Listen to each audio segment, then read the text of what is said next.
I logged my own death 3 hours before we made planetfall.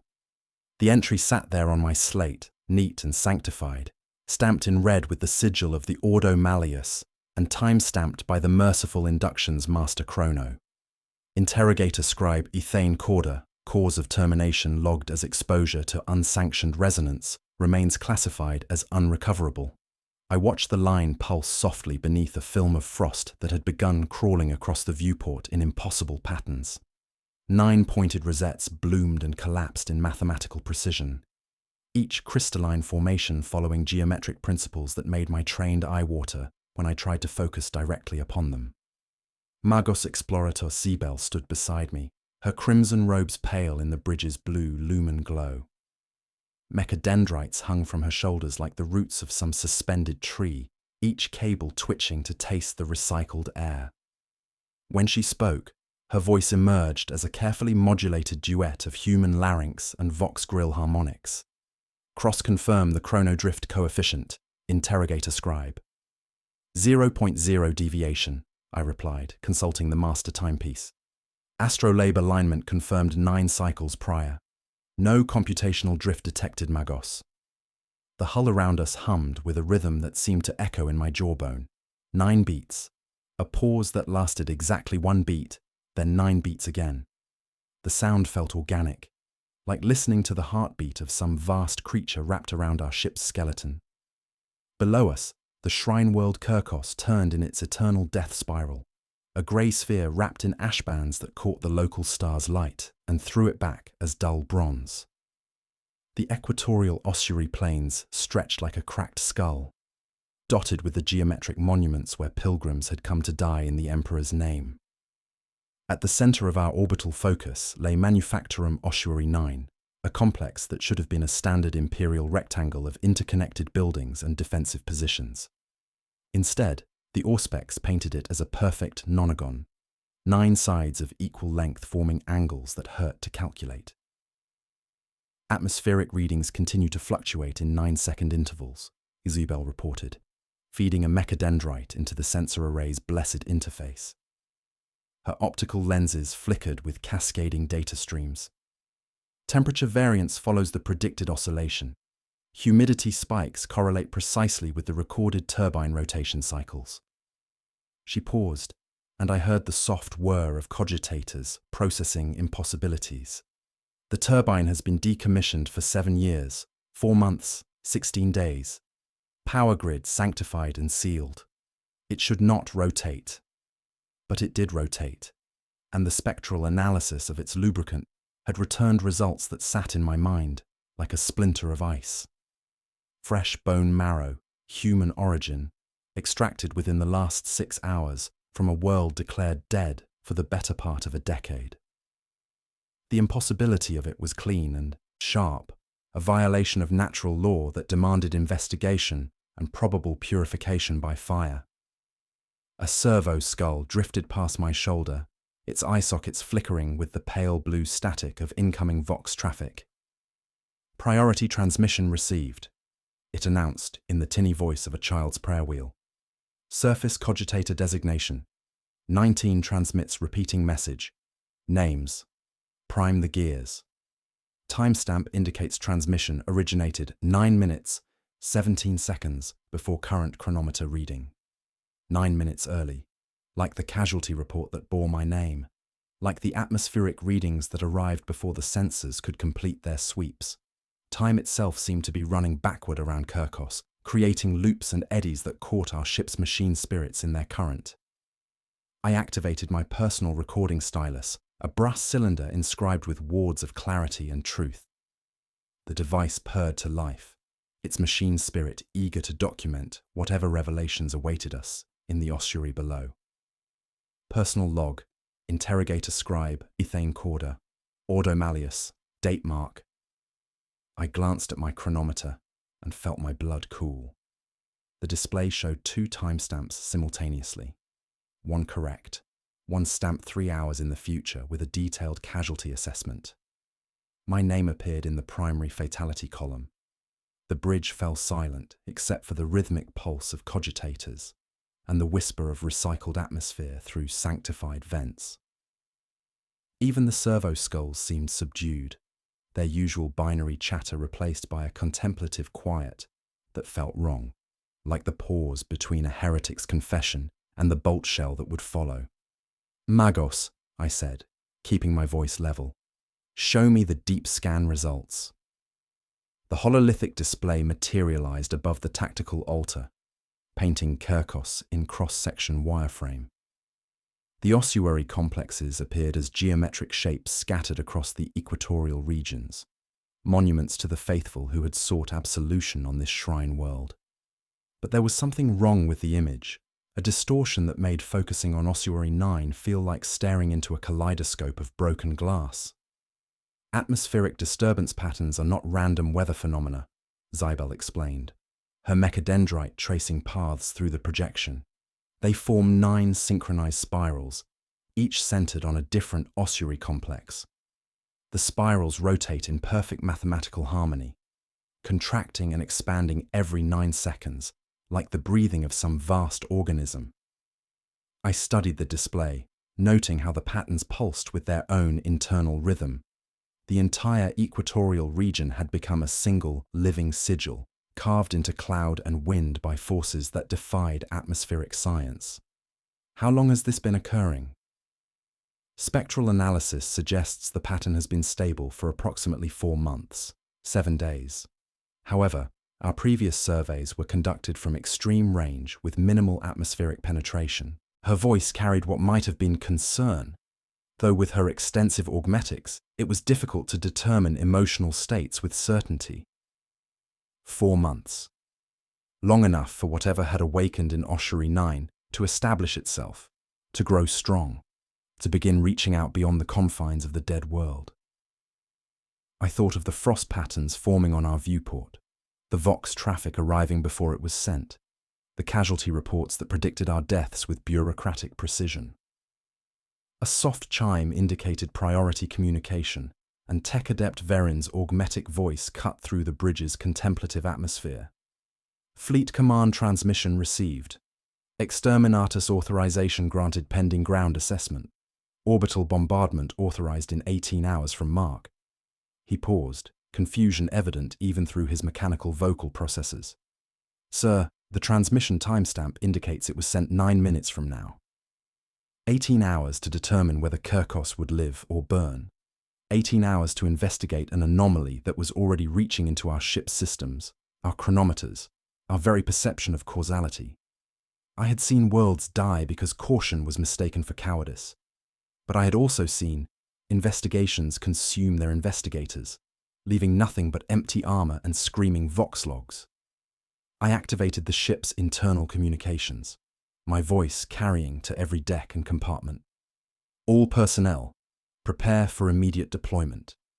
Strike Team Alpha will consist of 2 Skitari squads under Magos Xybel's direct command, Kasrkin escort detail, and senior expedition staff. Standard investigative protocols are in effect, with malleus modifications for potential warp contamination." I paused, choosing my next words with the care of a man writing his own epitaph. "We have 18 hours to determine whether Kirkos lives or dies. The Emperor protects, but we must be his instruments of judgment." The bridge erupted into controlled activity as personnel moved to their assigned stations. I remained at the tactical display, studying the impossible geometry of Ossuary 9, while the frost patterns on the viewport grew more complex, more beautiful, more wrong with each passing second. The nonagon structure seemed to pulse in the projection, each angle shifting slightly, as if the building itself was breathing. Telemetry break. A priority data packet flickered across my personal slate. Origin unknown, timestamp 9 seconds in the future. Packet designation 77/9. Surface cogitator repeats. We are already here. I closed the slate and performed the 9 motions of the litany of clean hands, each gesture a prayer for clarity in the face of the impossible. My bolt pistol sat heavy at my hip, a familiar weight that provided little comfort against anomalies that could rewrite time itself. Somewhere in the depths of my mind, a small voice whispered that we were already too late, that whatever waited in Ossuary 9 had been expecting us, counting the minutes until our arrival with the patience of something that understood causality differently than mortal minds. The micro bead in my ear crackled to life with a whisper of static, then resolved into a voice I recognized with ice-cold certainty. My own voice, raw with panic, scraped thin by terror. "Get it off me! Get it off!" A wet, sucking intake of breath, the kind made when ribs refuse to expand. 9. 9. 9. The transmission carried a coordinate tag stamped with lazy confidence. Ossuary Plane Transept East by 9, Sublevel 3, an alcove that existed on none of our architectural surveys. The voice repeated, a fraction slower, as if savouring each syllable of its own terror. "Magos," I said, my voice steady despite the ice forming in my veins. "What is the origin point of that transmission?" Zeebel's servos whined as she interfaced with the communications array, her optical lenses cycling through spectra I couldn't name. When she looked back at me, her expression was unreadable behind her augmetic mask. "The origin is the Merciful Induction's forward port, starboard side, your personal microbead. The loop is stamped with a time code of -9 minutes ship chrono." I touched the device in my ear, feeling its familiar weight, its blessed warmth against my skin. "We have not descended," I said. "No," Zeebel agreed, her voice carrying the weight of absolute certainty. "We are already there." The Aquila lander descended through Kirkos's ash-laden atmosphere like a prayer spoken in reverse. Each meter of altitude surrendered to the inexorable pull of a world that had already claimed us in ways we did not yet understand. Through the reinforced viewports, I watched the perpetual twilight unfold in geometric patterns that made my trained eye water. 9 spirals of grey vapour twisted around our descent vector, each formation rotating with the precision of a chronometer's gears, counting down to an arrival that had somehow already occurred. Skitarii Squad Juncture maintained their positions in the passenger compartment with mechanical discipline, their galvanic rifles mag-locked to their chests, optics cycling through spectra that painted their augmetic faces in shifting patterns of red and amber. Squad Terminus held the starboard positions, their ranger sergeants' enhanced vocal cords producing a low harmonic that might have been a hymnal or might have been a targeting litany. Between them sat the Kazakin detail, Trooper Hadek and Trooper Voss, veterans whose scarred faces spoke of campaigns where the enemy had worn human skin but harboured inhuman intentions. Magos Zeebel occupied the command throne. Her mechadendrites interfaced with the lander's machine spirit in an intimate communion of binary cant and blessed oils. Servo skulls orbited her position like planets around a crimson star, each one broadcasting telemetry that painted our destination in increasingly disturbing detail. The atmospheric readings had stabilized into a pattern that followed no natural meteorological principles, temperature swings that occurred in 9-second intervals, humidity spikes that tasted of iron and old prayers, wind patterns that moved in right angles to defy every law of fluid dynamics. Atmospheric composition remains within acceptable parameters, Zeebel reported, though her voice carried a note of uncertainty that I had never heard from her before. Oxygen-nitrogen standard, trace elements consistent with Shrine World atmospheric processing. However, spectral analysis indicates the presence of compounds that should not exist in gaseous form at these temperatures and pressures. She paused, mechadendrites twitching as fresh data flowed through her augmetic consciousness. Calcium carbonate suspended in aerosol form, phosphorus compounds that typically require extreme heat to volatilize, and trace elements that match the composition of human bone marrow. The air itself had been seasoned with death, flavoured with the essence of the faithful who had come to Kirkos seeking absolution. I consulted my data slate, reviewing the chemical breakdown that made no sense according to any natural law I knew, while the lander's machine spirit chimed softly as we passed through the lower cloud deck. Suddenly, Ossuary 9 filled our viewports like a geometric nightmare carved from grey stone and blessed brass, the complex spreading across the ash plain in a perfect nonagon that seemed to fold in on itself when viewed directly. The landing was harder than regulations specified, our pilot servitor compensating for gravitational anomalies that registered on no imperial chart. The ramp descended with a soft hydraulic whisper, and immediately the atmosphere of Kirkos flowed into our sealed environment like a living thing. The air carried scents that had no business existing on a dead world. The sweet fragrance of burning incense, the metallic tang of fresh blood, the organic warmth of recently extruded bone marrow. Each breath felt thick, substantial, as if the atmosphere itself had been enriched with substances that human lungs were never meant to process. I stepped onto the ash-covered landing pad, my boots crunching on a surface that felt wrong beneath my feet. The ground was too soft, too yielding, like walking on compressed bone meal rather than the ferrocrete that should have formed the foundation of an imperial facility. Each step produced a sound that was almost musical, a soft percussion that seemed to echo from somewhere deep beneath the surface. The Skitarii squads deployed in textbook formation, squad juncture taking point while squad terminus established overwatch positions. But I noticed something that made my skin crawl. Their footsteps produced the same musical percussion as mine, but in harmony rather than unison. The ground was composing a melody from our movements. The transit gate loomed before us, its brass-bound archway rising 30 meters into the ash-laden sky. The imperial aquila carved into its keystone had been modified. Its wings extended into 9 feathered sections that created a pattern too complex for casual observation. Beneath the aquila, inscribed in High Gothic script, were the words, "As marrow knows the hammer," a phrase that appeared throughout imperial liturgy, but felt different here, weighted with implications I couldn't quite grasp. Someone had scratched the same phrase beneath it, smaller, shakier, the letters mirrored and crooked, as if written by a hand that no longer remembered how to form proper Gothic script. "Standard breach protocols," I ordered, activating my recording stylus to document whatever revelations awaited us.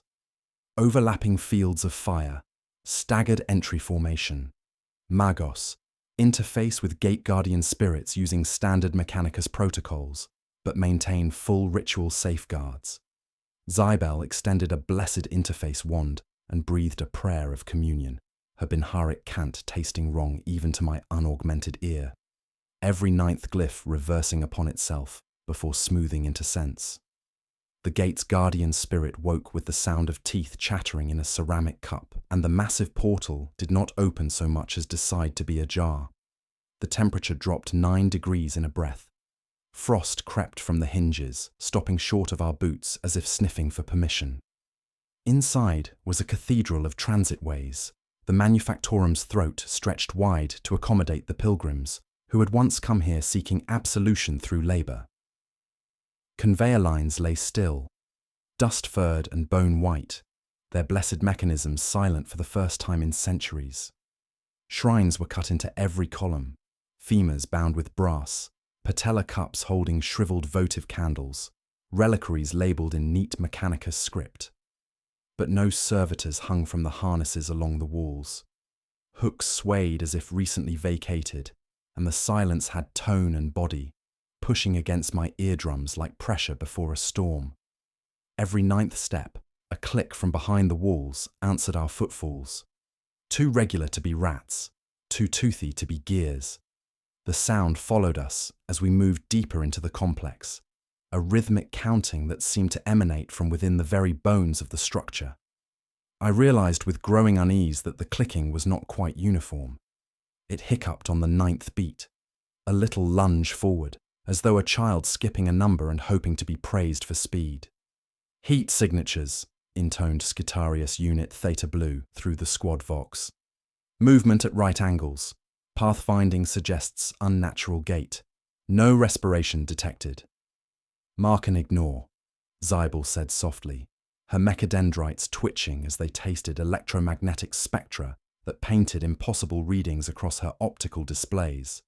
"We privilege destination and data, do not squander kinetic resources on phantoms. The Omnissiah measures our efficiency." We fanned through the outer transepts, clearing in methodical squares while my recorder stylus traced notes as I spoke them. Interior humidity cycles at 9-second intervals. Air temperature swings between 27 and 18 degrees centigrade in matching cadence. Residual incense and oxidized iron on the palette. Auspex returns faint warp bleed. Level epsilon. Harmonized to 9-beat cadence. The words kept me steady. A lifeline thrown across a chasm of wrongness that seemed to widen with each step we took deeper into the complex. Telemetry break. My personal vox bead crackled with an incoming transmission, the signal clear despite the electromagnetic interference that should have made communication impossible.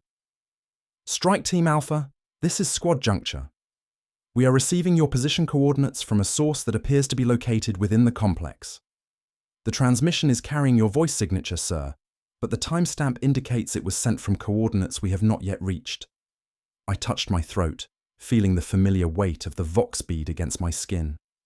The transmission had come from somewhere ahead of us, from a position we had not yet scouted, carrying information about our current location that should have been impossible to obtain. Acknowledged juncture.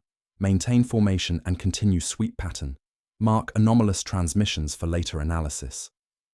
The trail led us deeper through processing chambers, where colossal presses stood inert, their hydraulic pistons frozen in mid-stroke, past assembly lines, where phantom heat signatures moved in geometric patterns that defied tactical analysis.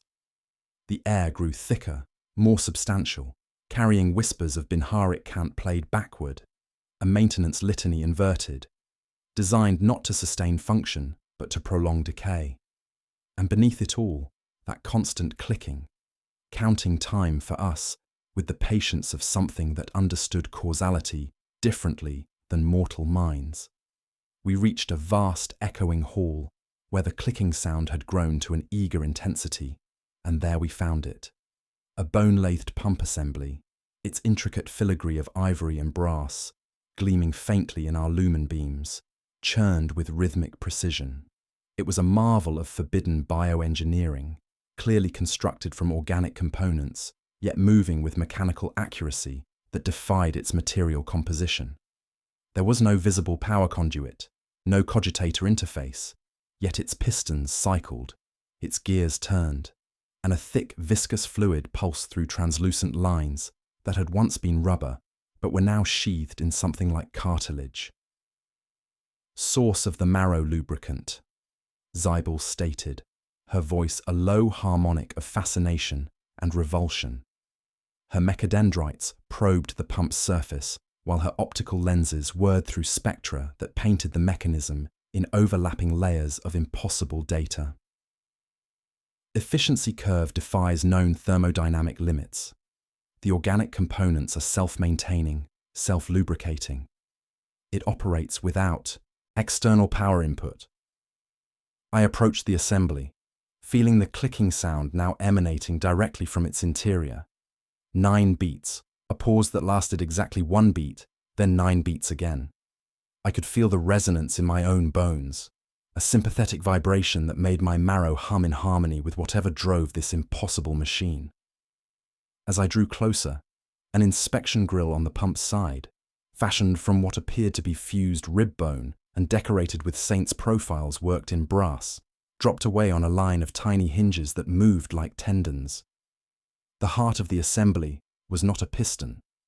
It was a human ulna, planed and drilled, its surface smoothed to the soft sheen of well-used ivory. Lines of text covered it, incised with precision and sealed with lacquer to keep the writing from splitting as the bone flexed with each mechanical cycle. The script was High Gothic, but it was also Binharic, cycling as I looked. Letters resolving into numerals, resolving into glyphs I had only seen burned into heretical tomes. The first line was a prayer I had memorized as a novitiate scribe, one you write in your own blood at ordination. The next line was a ledger of names arranged in 9 columns, each entry separated by 9 pointed separators. I read the 7th name out of habit, because I was taught to cut columns into thirds and start from the center to avoid subtle bias. I heard my breath catch where my ribs met as I recognized the entry, Corda, Ethane, interleaved with my Binharic designation, 4 digits reversed, then straight. After my name, there were 9 coordinate strings, each set stamped with a time that had not yet arrived. The final string described a path through Ossuary 9 we had not planned, leading to chambers that existed on no imperial schematic. My thumb had pressed into the lacquer while I read, and came away sticky with a substance that smelled of warm milk and copper pennies. The pump slipped a fraction forward, bones creaking behind the walls as if the entire structure was adjusting itself to accommodate our presence. The ulna bore my name, carved with the same precision as the sacred texts, as if my identity had always been part of this machine's fundamental design. And beneath it, inscribed in script so small I had to lean closer to read it, were the words that would haunt my dreams. 9 names prime the gears. As marrow knows the hammer, so hammer knows the hand that guides. The discovery of my name carved into the bone pump's ulna demanded immediate tactical reassessment, but protocol held my training steady even as my mind reeled at the implications. I stepped back from the assembly, the sticky residue of what felt like warm milk and copper pennies still clinging to my thumb where I had touched the lacquered inscription. The pump continued its rhythmic cycling, each stroke pushing that viscous marrow fluid through translucent lines that pulsed in sympathetic harmony with my own heartbeat, as if the machine had somehow synchronized itself to my life functions. Magos, I said, forcing my voice into the familiar cadence of investigation protocol. Initiate full spectrum analysis of this mechanism. I require comprehensive data on operational duration, power source, and the integration of imperial nomenclature into its core components. The recording stylus grew warm in my hand as I activated it, its machine spirit eager to document impossibilities that challenged every principle of rational engineering. Zybel's mechadendrites extended toward the pump like the fingers of a curious child, each cable tipped with sensors that painted the air with barely visible scanning beams. Her optical lenses cycled through spectra that revealed layers of information hidden from unaugmented sight, and when she spoke, her voice carried harmonics of professional fascination tinged with growing unease. The organic components register as approximately 4 months, 7 days in age, yet exhibit mechanical wear patterns consistent with decades of continuous operation. The bone structure has been hardened and polished to a tensile strength exceeding plasteel, achieved through processes unknown to standard mechanicus doctrine. Her servos whined as contradictory data cascaded through her augmetic consciousness. The fluid it circulates is not marrow as we understand it, but a synthetic analog infused with trace warp reactive elements. It functions as a liturgical lubricant designed to facilitate resonance between organic and mechanical components. 4 months, 7 days, the same time frame as the atmospheric disturbances we had detected from orbit, the same duration that whatever had awakened in Ossuary 9 had been working with methodical patience to grow stronger, to reach beyond the confines of this dead world and plant seeds of wrongness in our ship's systems. I studied the pump's intricate construction, while the clicking from within the walls grew more conversational, as if multiple sources were responding to each other in complex rhythms that almost resembled Binharic cant, but carried too much organic fluidity, too much of the nervous system's electrical symphony. The inscription methodology defies analysis, Zybel continued, her mechadendrite retracting with a soft metallic whisper. The Binharic cant is a maintenance litany, but systematically inverted. Every 9th phoneme is reversed, creating recursive paradoxes that speak not of sustaining function, but of prolonging decay. It is designed to keep failure alive, to maintain entropy as a stable state. She gestured toward a heavily reinforced archway at the chamber's far end, its surface inscribed with symbols that seemed to writhe when viewed directly. The source of this inverted cant appears to emanate from within that sealed sub-vault. We advanced in formation, Skitari covering our flanks while their galvanic rifles hummed softly as machine spirits tracked phantom movements that registered on no standard threat assessment protocol. The vault door was sealed with 9 interlocking bolts, each bearing the seal of the Adeptus Mechanicus, but warped, elongated, subtly wrong in ways that made my trained eye water when I tried to focus on their precise geometry. The locking mechanism, Gbel discovered after a moment's communion with its spirits, required not a standard access code, but a 9-part litany of paradox, a supplicatory heresy that violated every principle of logical thought. I recited the litany of pure thought, deliberately inserting 9 reversals, 9 logical contradictions that tasted like blasphemy on my tongue. The bolts retracted with a groan that sounded disturbingly like a sigh of relief, and the door swung inward to reveal a chamber choked with the sickly sweet scent of ozone and something akin to curdled milk. 3 figures in tattered crimson robes knelt within, arranged in a perfect nonagon around a central console that glowed with the pale blue light of active cogitation. These were the calculus remnants, the rogue tech adepts who had remained in this sealed facility long past any rational purpose. Their skin was pale, almost translucent, stretched taut over bones that seemed too sharp, too defined beneath the flesh. Their augmetic modifications had grown beyond standard Mechanicus doctrine, fingers that articulated like vertebrae, each joint moving with segmented precision that belonged to no human anatomy. Their eyes had been replaced with obsidian orbs that reflected not light, but a faint blue glow from within, each pupil containing nested nonagons that hurt to observe directly. They chanted in voices that produced a harmony of devotion and madness intertwined, a low guttural sound that followed a syncopated 9/8 time signature. It was a maintenance litany for machinery long dead, but every 9th syllable was reversed, every blessing transformed into a curse, every word of creation twisted into a whisper of unmaking. When they looked up at our approach, their gazes were vacant, yet held a terrifying intensity that seemed to pierce through void-hardened will. "Calculus remnant theta 9, the eldest spoke, his voice a duet of human larynx and vox grill that produced sounds like grinding brass. "Ordinance theta 9 invoked, choir incomplete. We waited for an inquisitorial mouth to answer the last question."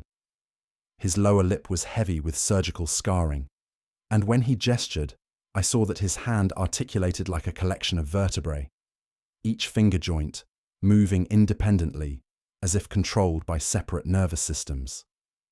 "State the purpose of Ordinance Theta 9, I commanded, letting authority flow through my voice like a blade drawn from its sheath. "Explain your presence in a facility sealed by order of the Adeptus Mechanicus." The second adept raised his head, revealing a vox grill that had been extensively modified, additional speakers grafted into his throat to produce sounds that emerged half a beat behind his primary voice, creating echo effects that made his words seem to originate from multiple sources simultaneously. To compute fate with devotional lattices, to cohere outcomes by engraving intent into calcified matter, to trade the friction of time for the certainty of bone. His optical lenses cycled through patterns that made my vision blur when I tried to focus on them directly. We lost rotations to labor slow, we bled material into void, we wrote names into engines to remove the variable. We made of ledger a lever. The third adept laughed, a sound like grinding ceramics that raised every hair on my neck. His fingers had been replaced with delicate instruments that clicked and whirred as they moved, scribing stylus, microdrill, bone saw, flesh cutter. Each digit terminated in a different tool, as if his hands had been transformed into surgical implements of impossible precision. The casualty lists are not memorial interrogator scribe corda. Each entry is an input parameter for reshaping outcomes. We routed manufactorum delays by imbuing intent into lattice, replacing ours with bones. He knew my name, had spoken it with the casual familiarity of long acquaintance, as if we had met before in circumstances I could not remember.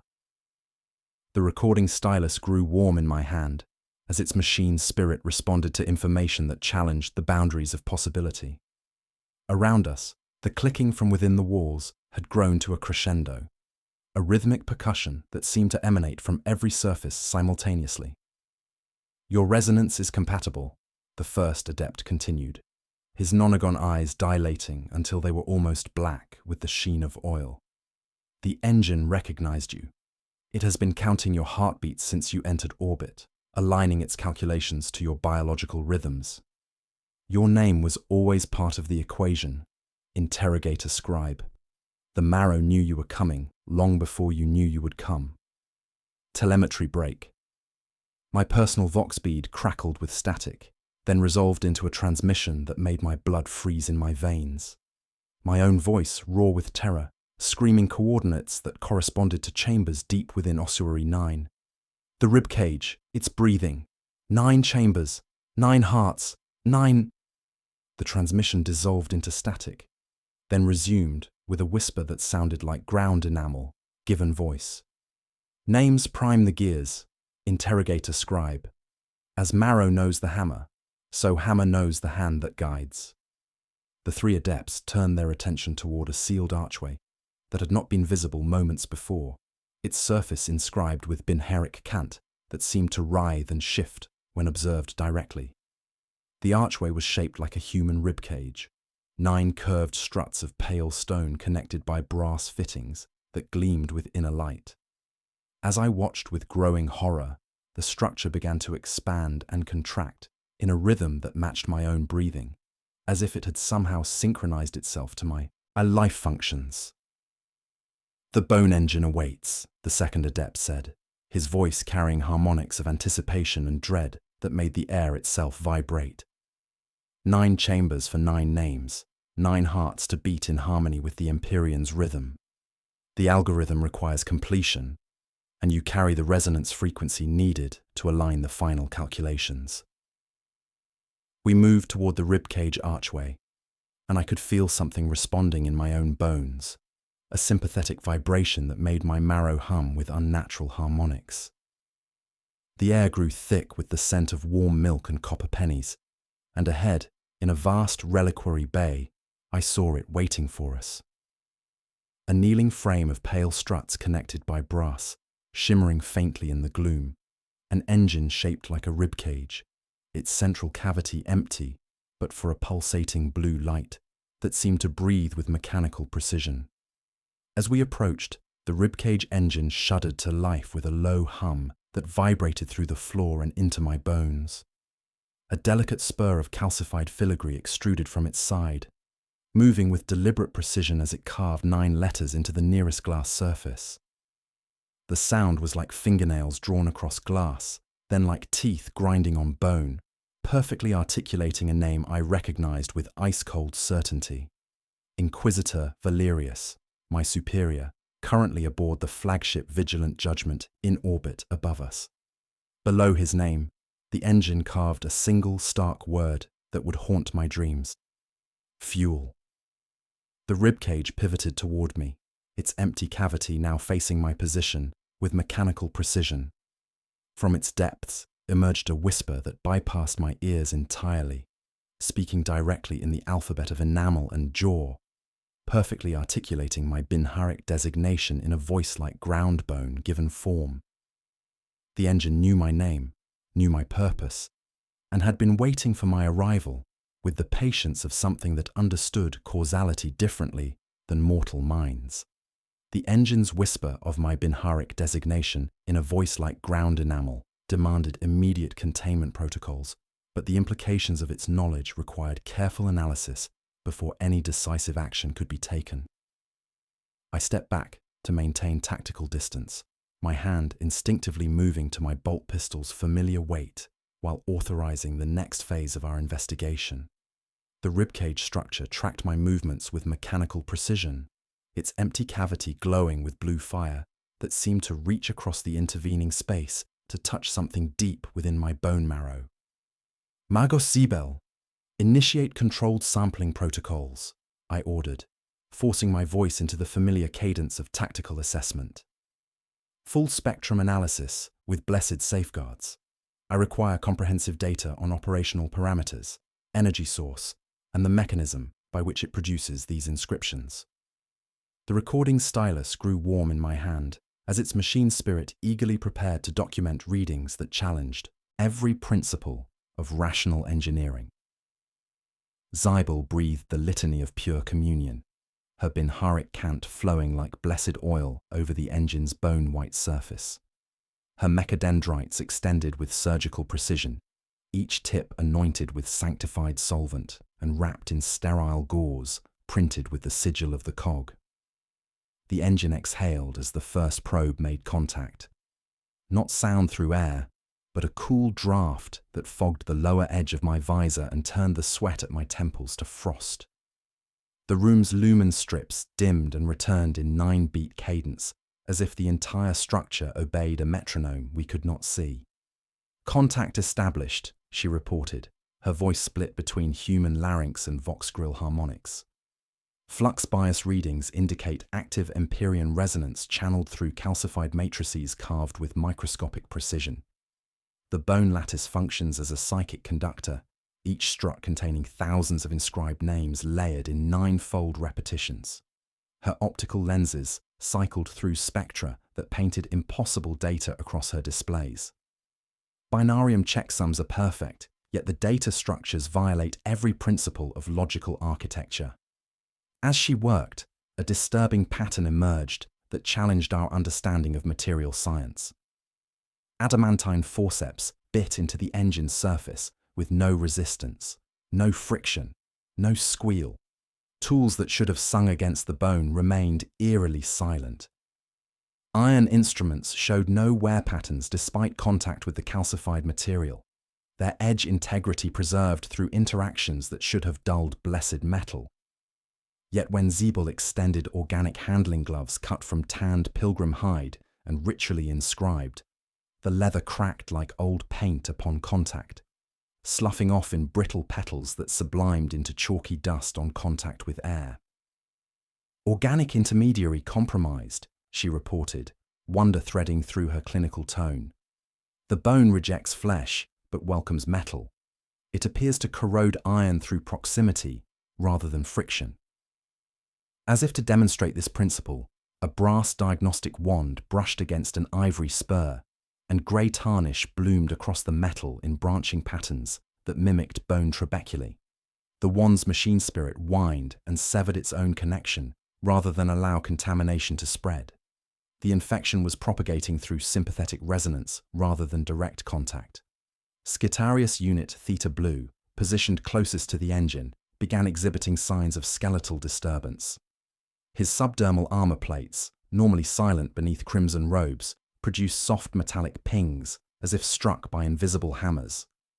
With horrifying slowness, his left radius flexed of its own accord, the augmetic bone moving independently of conscious control, like something alive and eager to respond to the engine's call.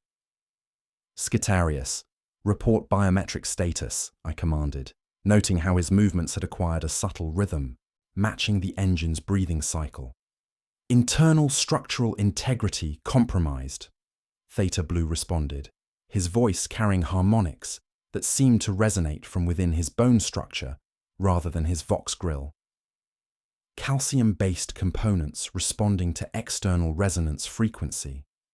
Auto-repair protocols engaged, but counter-oscillations prevent stabilization." The pump assembly behind us changed tempo for a heartbeat. 9 counts. A pause that stretched long enough to raise every hair on my arms beneath the carapace. In that gap, nothing in me moved. My pulse didn't stutter, it ceased entirely. For a clean slice of time, I felt cavity rather than beat, my ribs becoming empty scaffolding while the engine took my count and gave it back transformed. Telemetry break. Fleet communications crackled through the facility's ancient Vox network, with updates that painted our situation in increasingly stark terms. Strike Team Alpha. Exterminatus window adjusted to 17 hours pending ground assessment. Prediction confidence algorithms indicate optimal bombardment window in 8.5 hours, adjusted for orbital mechanics and warp weather patterns. The numbers wavered on my visor display, rippling as if embarrassed to show their understructure before stiffening into new configurations. 8.5 hours. The fleet's cogitators were running probability assessments influenced by forces they could not identify, calculating optimal windows for planetary annihilation, while we stood in the heart of whatever was reshaping reality itself. The engine was not merely predicting outcomes, it was actively manipulating the causal relationships that determined them, using carved names as input parameters in equations that defied rational analysis. The air around us grew thick with the scent of ozone and something sweeter, more organic, warm milk tinged with copper pennies. Each breath felt substantial, enriched with compounds that human lungs were never meant to process. A servo skull at my shoulder clicked once and murmured the familiar litany in a child's voice. But on the 9th repetition, a syllable dissolved into a hiss like fat on a heated pan. The phrase had inverted itself, as hammer knows the marrow, implying predatory knowledge rather than faithful resilience. Zybel retracted her mechadendrites and fed a sample into her lumen spectrograph, the tiny curl of bone material rotating slowly within its reliquary vial, as if aligning itself to cardinal axes through an act of prayer. Trace empiric isotopes bound in calcium matrix, she reported. Not reactive to air, but responsive to intention. A phrase that is both heresy and the most precise description we presently possess. The engine answered our investigation with deliberate precision, a delicate spur of calcified filigree extruded from its side, moving with surgical accuracy to carve fresh letters into the ash-covered floor. 9 items appeared in neat script, each letter a tiny sculpture of micro-ridges like fingerprints. The first entries were familiar: Valerius, fuel. Then 8 additional roles followed: Archbishop, fabricator logistician, captain of the watch, choir matron. Titles rather than names, as if the engine was compiling a manifest for some greater purpose. Names prime the gears, murmured the eldest calculus remnant, rocking with childlike comfort. We told them to engrave faster, so they found better quarries, some stones already shaped. The engine inhaled without mechanical movement, every lumen strip bowing toward it like wheat to wind, then exhaled a draft toward the chamber's far wall. Glass panes fogged from within, frost tracing nonagons before collapsing inward to reveal a space beyond that we had not seen. A measuring hall filled with dormant machinery and floors scored in precise arcs. We advanced through the newly revealed aperture, our passage leaving chalk marks on the edges that felt greasy to the touch. The measuring hall stretched before us like a cathedral of calibration, racks of calipers hanging like ribs on hooks, densitometers and osimeters disassembled on velvet cloths sewn with machine litanies. Brass plates lined the walls, each etched with bone silhouettes in 9 different scales, offering what appeared to be a menu of anatomical specifications. At the center stood an altar that was not an altar, a table whose surface was pale stone, veined delicately like marbled meat. The depression at its head was shaped like the inside of a wrist, clearly designed for biometric activation that would require the operator to surrender bone for interface. Lamps glowed with their own internal rhythm, pulsing in harmony with some distant heartbeat. Measuring hall, sub-level unlisted, I reported into my recording stylus. Presence of illegal biomechanical interfaces designed for calibration of organic lattice to mechanical resonance. Purpose appears to be anatomical assessment for compatibility with bone engine systems. Zybel positioned herself where the altar's head would rest, studying the wrist-shaped control with professional fascination tinged by revulsion. Biometric activation required. Calcium signature authentication. The operator would be forced to surrender bone matter for interface privileges, a liturgical sacrifice disguised as technical procedure. Rather than risk direct contact, she arranged 9 precision instruments in a nonagon around the altar, each device tuned fractionally off-true by subtle adjustments that would accumulate error in circular patterns. When we recited the litany of clean hands, with the 9th word deliberately reversed, the room responded with visible distress. Frost recoiled from our boots, the engine's hairline crack zigged where it should have zagged, and Zybel drove a bundle of 9 braided wires into the wrist depression rather than flesh. The altar illuminated with pale blue that was memory of light rather than illumination itself. Every instrument around the nonagon flickered its readings, hunting for calibration and missing by identical angles, accumulating measurement errors that painted false data across the engine's consciousness. The bone engine behind us inhaled and found that its breath caught, disrupted by our deliberate introduction of systematic inaccuracy. Telemetry. Break. The master chrono on my visor wobbled, numbers slurring before correcting themselves. For 9 seconds, seconds ceased to exist. I watched my biofeed flatten to a line before spiking as temporal flow resumed. Around me, troops whispered the Emperor's name, but each swallowed the final syllable on the 9th repetition like a seed planted in silence. The glass wall cleared completely, revealing not another chamber but a mirror that showed us 9 ribcage engines, arranged in perfect nonagon formation around a central basin that resembled font, oil pan, and sacrificial bowl simultaneously. A resonance crucible designed to amplify and focus the bone engine's collective output. The image shivered, collapsed, returned with greater clarity. It was not another room, but this space rotated 90 degrees into dimensions that did not align with our understanding of direction. The engine before us pivoted between that impossible reflection and our position like a priest looking between idol and congregation. Its calcified stylus extended once more, scratching a single sigil into the fogged glass. Binharic formed from Gothic strokes, a compromise language that should not exist. The symbol read, choir. The floor adjusted beneath our boots with sounds like teeth counting. Ash sifted and ran in small dunes before retreating into seams that had not existed moments before. Plates rotated under the manufactorum's skin as latches withdrew in 9 quick bites somewhere deep below. Air flowed past us toward the space the glass wanted to occupy, carrying wrong sweetness and the whisper of many small voices practicing a single word until it achieved perfection.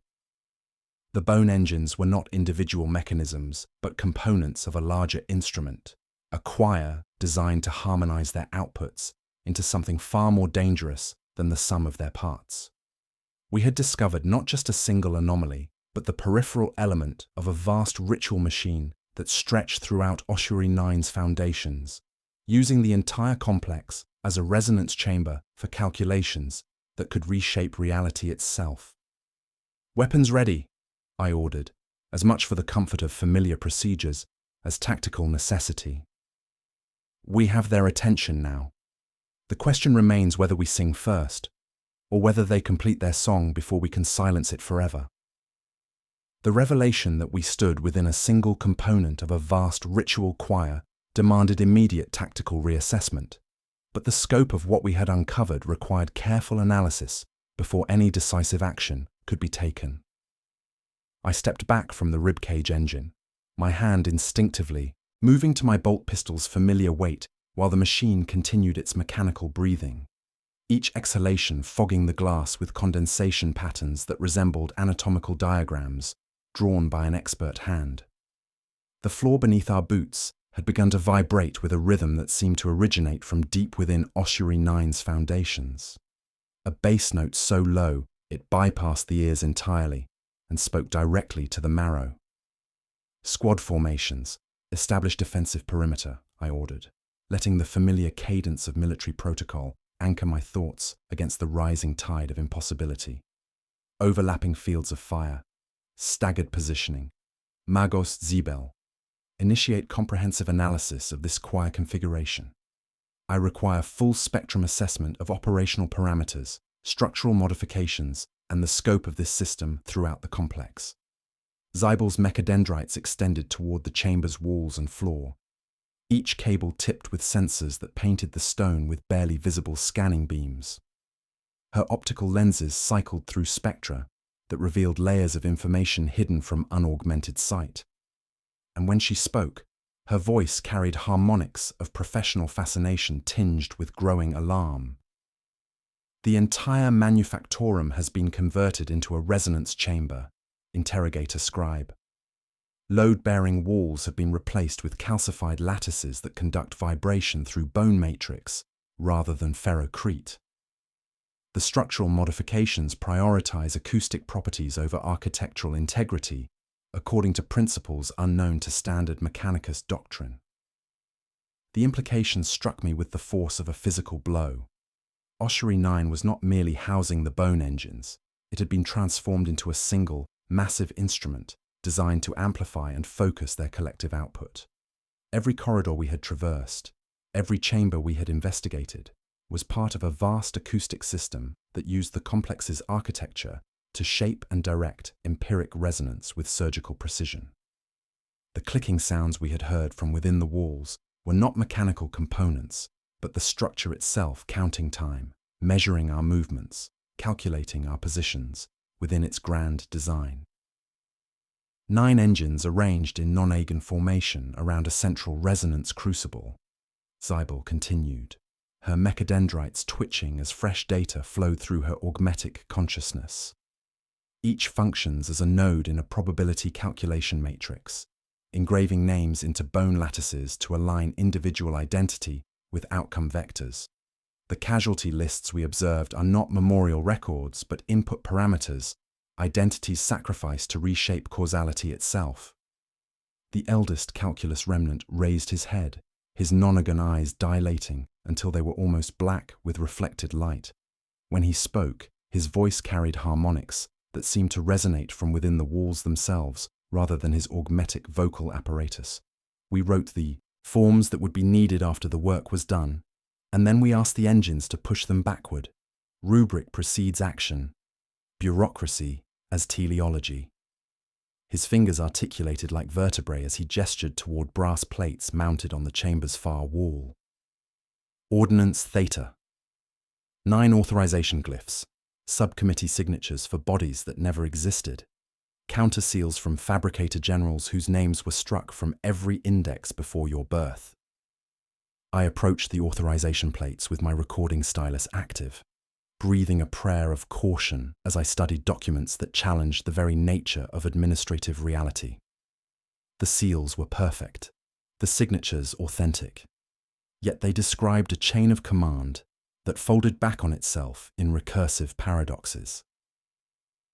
These authorizations were never written, yet have always been valid, I reported, the contradiction sitting like ice in my throat. They exploited gaps in Mechanicus archives, permissions granted by machine spirits long since gone silent, creating legitimacy through temporal manipulation. A soft chime from my personal vox bead indicated priority fleet communication, and the voice that emerged carried increasing urgency. Strike Team Alpha, Orbital Augury, has detected massive structural changes within Ossuary 9. The complex is registering as a single, unified mechanism rather than discrete buildings. Warp resonance climbing exponentially. Exterminatus window adjusted to 6 hours pending ground assessment. 6 hours. The fleet's cogitators were tracking changes that defied their analytical capabilities, watching as an entire Imperial facility transformed itself into something that violated fundamental laws of physics and architecture. The bone engines were not merely computing probabilities. They were actively reshaping the material world to serve as components in a ritual machine of unimaginable scope. Telemetry break.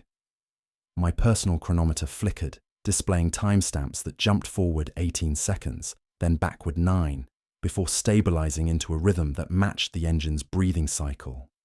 A data scheme resolved unbidden across my visor display.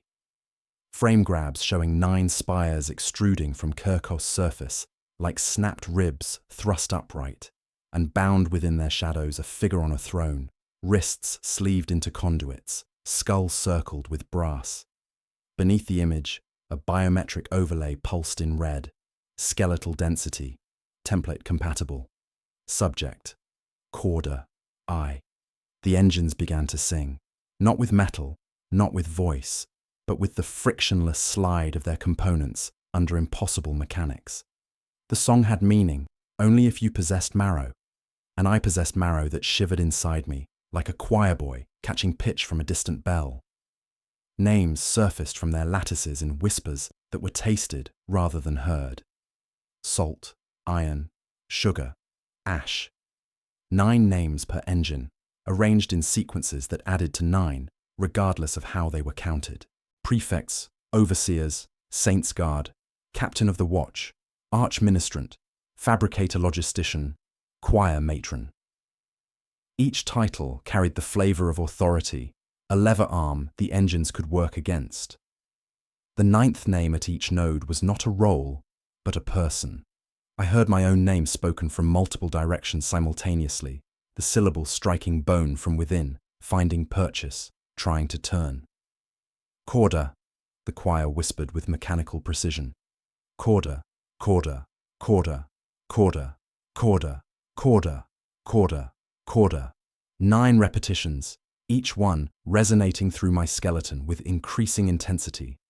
The air grew thick with the scent of ozone and warm milk tinged with copper pennies, while the temperature dropped until our breath became visible in 9 discrete plumes that curled together before dissipating.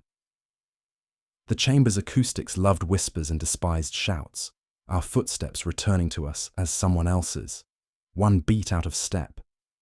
The crucible's surface sighed and presented a ripple, acknowledging its own name as if awakening from long slumber. The engine's song tightened, came into agreement, and the chamber's illumination shifted toward blue until edges sharpened and voices dried out. I could feel the ship above us, its Geller field humming at the edge of hearing like a cat with uncertain footing, while frost crept along the viewport patterns I remembered from our orbital approach. Charges, I said, because procedure insisted on documentation while decisions crystallized. Pattern them for structural collapse with option to seal from below if necessary. Hadek, Voss, mark fields of fire for immediate engagement. Magos, assess whether conventional demolition can destroy this system, or if we require specialized ordnance to prevent resonance scatter. Zybel's mechadendrites retracted from their sensor positions, her human eye lost among cycling optics. Standard demolition charges would shatter the calcified lattices, but fragments would retain empiric conductivity. Destroying the choir might scatter its resonance across a wider area rather than eliminating it entirely. However, if we could disrupt harmonic synchronization between engines, the system might collapse under its own contradictions.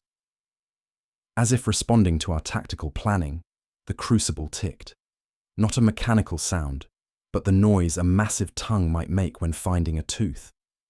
The floor trembled and chose to be many pieces instead of one, plates unlatching with soft bites taken downward.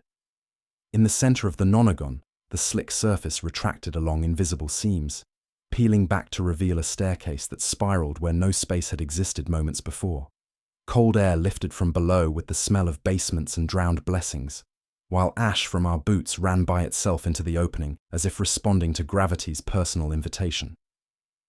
The calculus remnants swayed forward, hands unfurling into surgical tools, stylus, drill, saw, like flowers that had always wanted bone for sustenance. The 9th transit opens, the eldest breathed, syllables unscrolling as if memorized across decades. It opens when it recognizes compatible lattice. It opens when names align. The engine's song reached crescendo, their collective voice speaking my name with mechanical precision, while the spiral staircase beckoned with the patience of something that understood causality differently than mortal minds. Each step was inscribed with names in Gothic script that seemed to writhe when observed directly. A memorial constructed from the identities of the dead, each carved with precision and sealed with lacquer that smelled of warm milk and copper pennies. We stood at the threshold of the 9th transit, the path to whatever waited in Ossuary 9's transformed heart. The bone engines had been counting my heartbeats since we entered orbit, aligning their calculations to my biological rhythms, preparing for an arrival that had been predetermined by forces that treated identity as currency and names as fuel for reshaping reality itself. The choir awaited completion, and my resonance-compatible skeleton had been selected to provide the final component in their blasphemous symphony. "We descend," I said, authorizing our passage into the depths where 7 engines sang in harmony with empiric forces beyond mortal comprehension. 9-count spacing, staggered formation. The Emperor protects, but we carry his judgment into whatever waits below. The spiral breathed cold and secrets, patient as a gullet with eternity to spare. Our breath became smoke that folded itself into layers and drifted downward, eager to be counted first in the choir's final song. The cold vapor that trickled from the 9th transit carried whispers of ancient dust and forgotten prayers, each breath tasting of iron and something sweeter that made my teeth ache. Fleet communications crackled through my vox bead with increasing urgency, the transmission wavering as electromagnetic interference emanated from the stones beneath our feet. Strike Team Alpha. Warp resonance climbing beyond acceptable parameters. Exterminatus window now T-6 hours. Command requires immediate threat assessment for orbital bombardment protocols. 6 hours to determine whether Kirkos would live or burn. The decision crystallized with the clarity of cold steel drawn from its sheath. We could retreat with incomplete intelligence about a threat actively manipulating causality itself, or advance deeper into whatever trap the bone engines had prepared for our arrival. I breathed the litany of necessary choices, each word a prayer for wisdom in the face of impossible alternatives. "We advance to assessment depth," I commanded, my voice carrying through the spiral's acoustic properties with unnatural clarity. The engines have been counting our heartbeats since orbital approach. We use their own computation to walk without being counted. Magos Sibel positioned herself at my shoulder, her mechadendrites extended to taste electromagnetic spectra that painted impossible readings across her optical displays. "Prepare the counter-syncopation cant. Every 9th beat, invert. If words fail, count breath. If pulse fails, count footfalls." The team moved into column formation, weapons checked, each movement a silent prayer against the unknown. As we approached the spiraling descent, reality began its subtle rebellion. I recited the litany of pure thought, but on the 9th repetition, a word dissolved on my tongue, its meaning evaporating into meaningless birdsong. Trooper Hadek's prayer to the Emperor thinned, familiar cadences transforming into chirps and whistles utterly devoid of human intent. The engines were eroding the very language of our devotion. The transit breathed cold as we descended, each step carved with names that pulsed when our boots made contact with ancient stone. The walls wept condensation that ran in geometric patterns, forming nonagons that collapsed and reformed with each heartbeat. Air grew thick with humidity that tasted of sanctified oils mixed with something corrupt, while heat lifted and dropped in 9-degree swings that seemed designed to guide our movement through the spiral's geometry. At the first landing, ash lay smooth as if poured by careful hands. Bone dust sifted from an unseen aperture, sketching a path in 9 linked circles like pearls on a string. Each node darkened as letters formed with patient inevitability. My breath stopped at my ribs as the first name resolved in small, perfect Gothic script. Mira Corda. My mother, a pilgrim who died on Kirkos when I was 9 years old. A name I had never spoken aloud in decades, never recorded in any imperial file, locked away in the most sacred chambers of memory.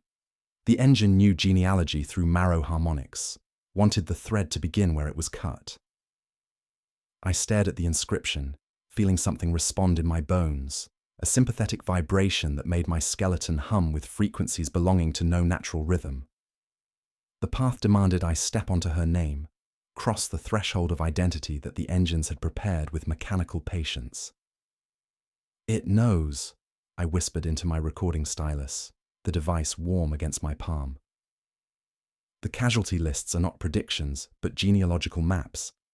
It traces bloodlines through bone resonance, selects compatible lattices across generations. Each subsequent node pulsed faintly, waiting for our passage, while the air around us grew heavy with the scent of bone dust warmed by friction. From somewhere below came 9 chimes, faint but distinct, a celestial clock counting down to whatever waited in the depths. The phrase inscribed throughout the complex inverted itself in my mind, no longer as marrow knows the hammer, but as hammer knows the marrow, implying not faithful resilience, but calculated, brutal application. I stepped onto my mother's name because there was no path that did not cross it. Cold went through my boot to the bone, a kiss that tasted like pennies and honeysuckle, then vanished. The engines had been preparing for this moment, aligning their calculations to my biological patterns, counting heartbeats and measuring breath while we orbited unknowing above. The 9th transit spiraled deeper into geometry that hurt to contemplate, carrying us toward whatever architect of impossibilities had transformed Ossuary 9 into an instrument of empiric manipulation.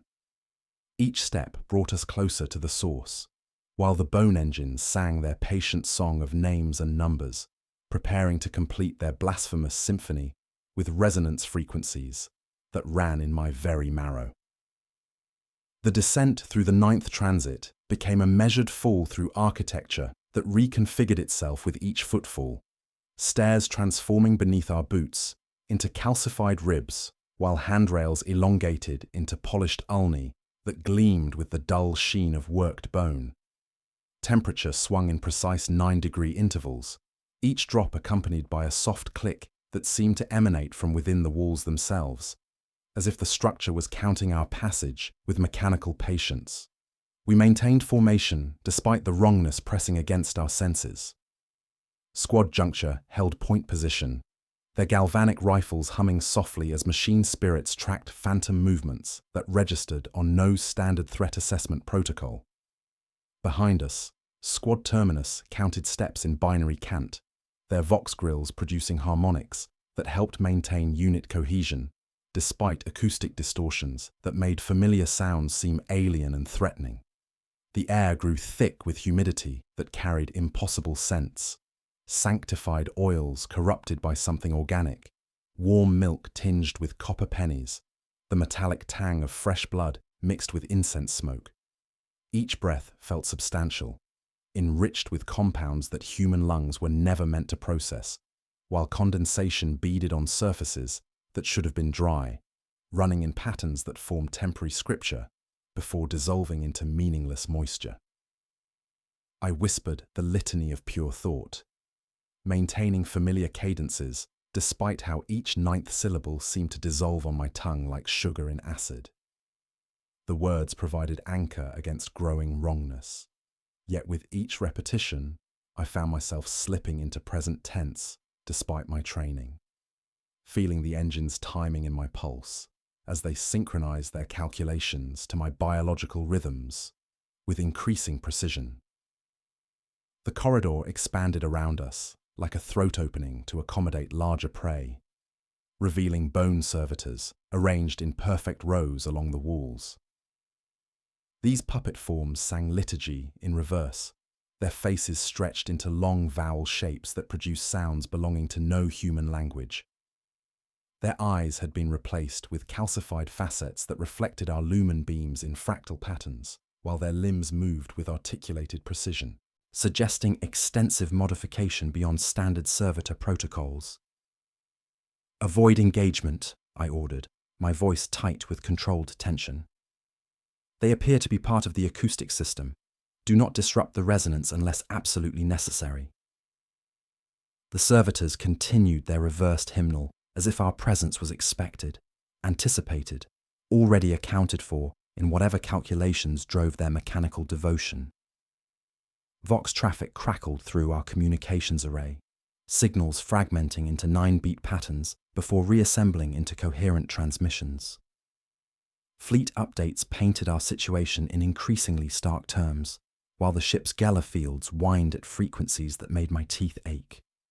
The orbital bombardment window continued to contract as whatever waited below reached beyond Kirkos's atmosphere to influence Imperial targeting systems. The walls began to sweat a viscous film that smelled of warm milk and iron, coating our boots and making each step treacherous. The bone servitors' clicking chant intensified, their skeletal joints grinding rhythms that seemed to accelerate with our descent, building towards some inevitable crescendo.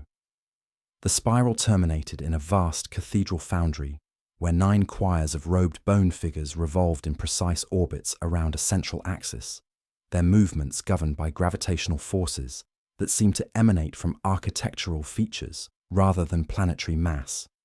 Each figure sang a single word with mechanical precision, their voices harmonizing into sound that bypassed the ears entirely and spoke directly to calcium matrices within our skeletons.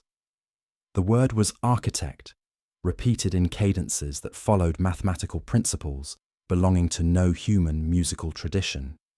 At the center of their orbital dance sat a bound figure whose bones were sleeved in cabling, his skull crowned with 9 brass rings that gleamed with inner fire. This was the source we had sought, the architect of impossibilities who had transformed Oshery 9 into an instrument of empiric manipulation. The architect's eyes opened as we approached, revealing pupils that contained nested nonagons that hurt to observe directly. When he turned his head with fractional precision, the movement produced sounds like grinding ceramics mixed with whispered prayers. His gaze fell upon me with the weight of recognition, as if he had been counting my heartbeats for far longer than our orbital approach. The cathedral foundry breathed with mechanical rhythm, its walls expanding and contracting in harmony with whatever drove the architect's bound form. His lips moved with deliberate precision, forming words in a voice that carried impossible familiarity, speaking with cadences I recognized from childhood memories locked away in sacred chambers of recollection. The voice that emerged was my mother's, warm with affection, yet cold with mechanical precision, addressing me by the child name she had whispered during bedtime prayers decades ago. The architect's voice carried my mother's warmth corrupted by mechanical precision, each syllable weighted with empiric force that bypassed my ears entirely and spoke directly to calcium matrices within my skeleton. The sound resonated through my marrow like a tuning fork struck against bone, triggering memories I had locked away in the most sacred chambers of recollection. Her voice, warm with affection, yet cold with calculated purpose, addressed me by the child name she had whispered during bedtime prayers decades ago, a secret syllable that existed in no imperial record, yet vibrated through my bones with absolute recognition. Intrusive thoughts flooded my consciousness without invitation, images of blue fire consuming Gothic cathedrals, while diagrams of nonagonal geometry folded space into impossible configurations. These visions carried the taste of copper pennies mixed with sanctified oils on a tongue that had never known such flavors. Yet the sensations felt intimate, familiar, as if they belonged to memories I had simply forgotten.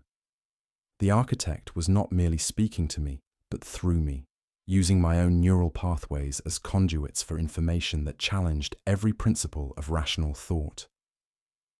Margos Zibel positioned herself at optimal scanning distance, her mechadendrites extending toward the bound figure, while her optical lenses cycled through spectra that painted impossible data across her augmetic displays.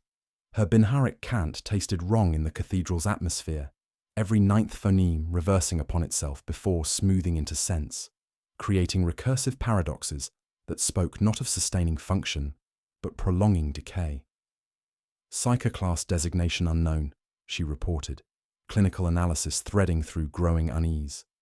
The bone lattice functions as psychic conductor, amplifying warp touch through organic architecture grafted directly into skeletal structure. The architect's throne breathed around him, ribs of femur and brass flexing like a cage becoming lung, while cables sleeved his wrists with ceremonial precision.